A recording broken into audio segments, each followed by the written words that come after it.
Hey everybody, I'm Tara from Crooked Row, and today I'm going to harvest our squash, our winter squash. So it's pretty easy to tell when you have to harvest zucchini or any of the summer squashes. They get to the right size, you harvest them. But winter squash can be a little harder to tell. So I wanted to come out here this beautiful morning. There is not a cloud in the sky. I love clouds, but sometimes it's nice to have a cloudless day. And come to my vines that are on the trellis. And so you can see behind me that this is our butternut squash. It is sufficiently, the squash itself is sufficiently tanned, and there's no green striping on it anywhere. There is one like faint marking right here up at the stem.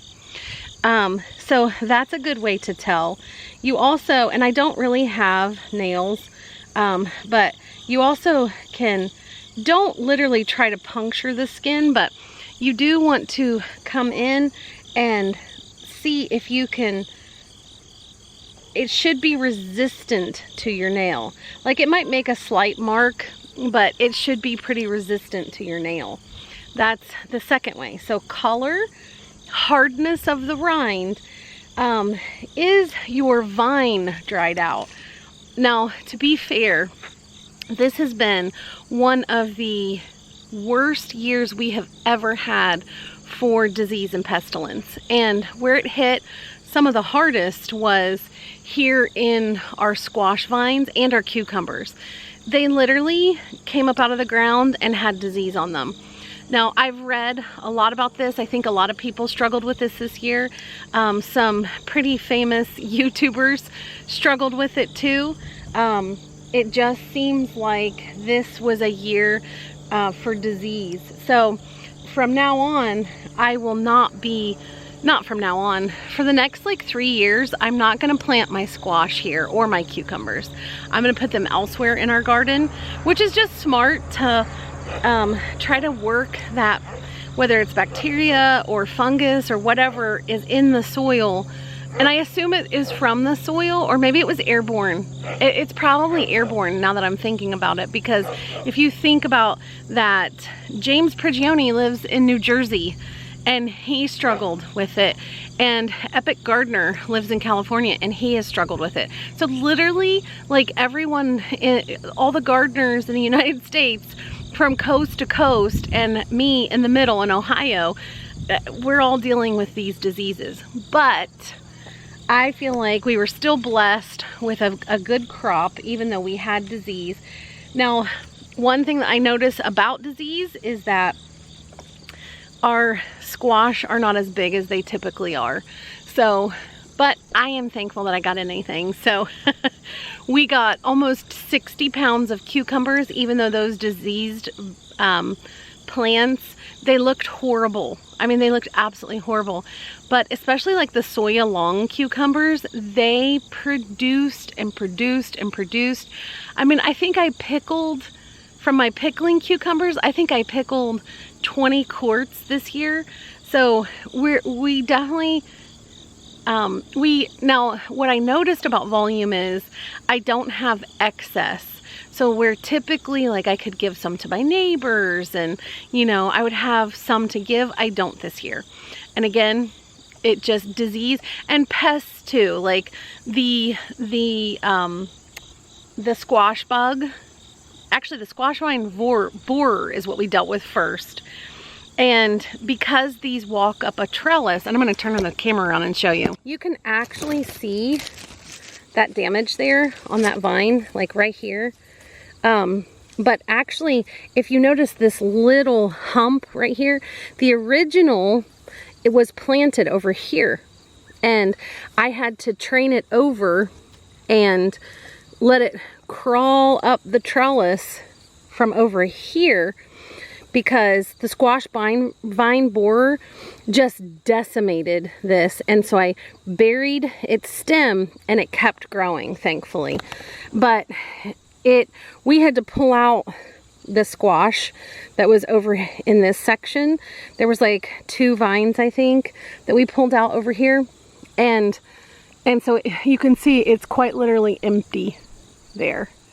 But over here, I kept it because there were good fruits on it, and they did ripen enough. And you know, these are small for us, but they're big enough. So the other way you can tell that these are ripe is to look at the stem. If you have a green stem, it's probably not going to be the time. Ooh, I'm seeing squash bug nymphs on this. Yuck. Where'd those come from? But so I'm going to go ahead and I'm going to come to each of these and our spaghetti squash. Now this vine completely died at like the end of June, but thankfully spaghetti squash keeps ripening. And so how do I know that these are ripe? They have a beautiful deep yellow color to them. The rind is hard. The stem is nice and woody. And so these are ready to be clipped and weighed. So I'm going to clip these and then you're going to weigh them with me. So let's get started.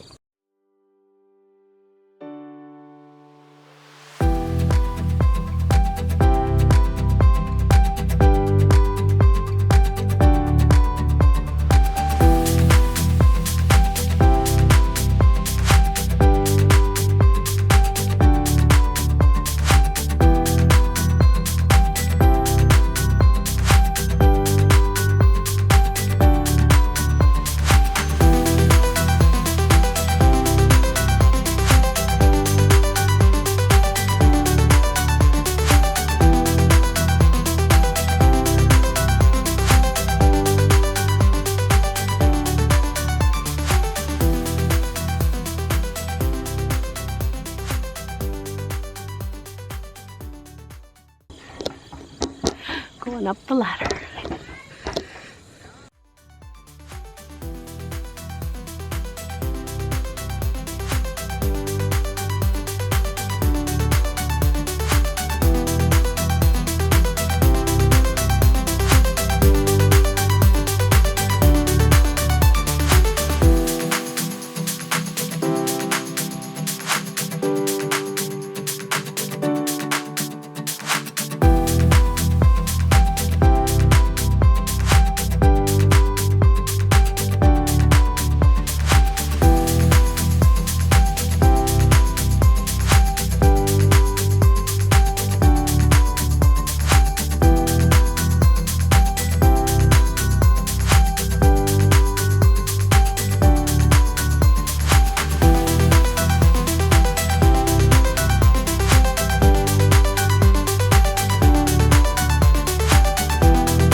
Okay, here is our beautiful bounty that we're gonna go weigh right now.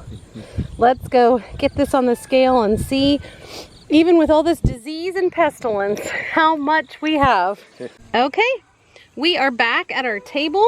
I have my scale that I am going to put the bowl on and turn it on so it zeroes out. It is now zeroed out, and I'm going to put some small spaghetti squashes in. The butternut squash I'll weigh out separate. Okay, so right now we are at 11 pounds, 2 ounces. So let me lay this 11 pounds over here. Look at the bottom of that. Okay, so 16.6 for the spaghetti squash. And I will remind you, the spaghetti squash was one singular vine. Wow. Yeah. That's great. 18, almost 18.2. Why should we make So 18.2 for the butternut squash and 16.6 for the spaghetti squash. Awesome. Okay, well, we just have weighed everything out, and we had, so either way you cut it, if you are watching us and you're like, you guys harvested nothing, we definitely harvested not what we normally do. That was very bad English, but we typically harvest way more than that. I think 2 years ago we harvested about 100 pounds of butternut squash. Again, we've never seen the kind of disease pressures or pest pressures that we have this year. And like yesterday, we picked off, I don't know, 40 hornworms. Tomato hornworms on our greenhouse tomatoes. And so it's the oddest thing because they are not in our tomatoes that are outdoors. In the garden, yeah. Yeah, and we have never had tomato hornworms. So the reason why I'm saying that though is we are just experiencing like disease and pest pressures that we've never had. And the pest pressures that we have had, like squash bug, squash vine borer, it was just worse this year. I don't know why that is, but that was the case. So I didn't think we were going to get any fruit from those vines at all because they were just decimated. I mean, those vines just got hit so hard.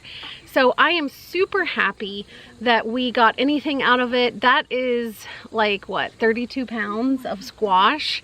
And in the days to come, the weeks to come, months to come, I will be showing you guys how to utilize, I mean, you can go ahead and put your squash that you've cut off in a cool, dark place in your house. It doesn't have to be pitch black or anything.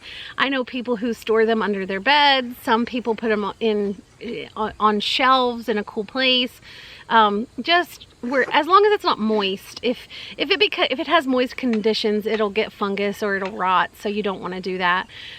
Some people will put them in sawdust and to just keep them dry and separated. We live in 1,000 square feet. So 942 to be exact. We do not have a bunch of room to store our squash. So currently we will put them in a cool part in our kitchen. And then when temperatures cool, because we're still getting like up to 87 degrees every day.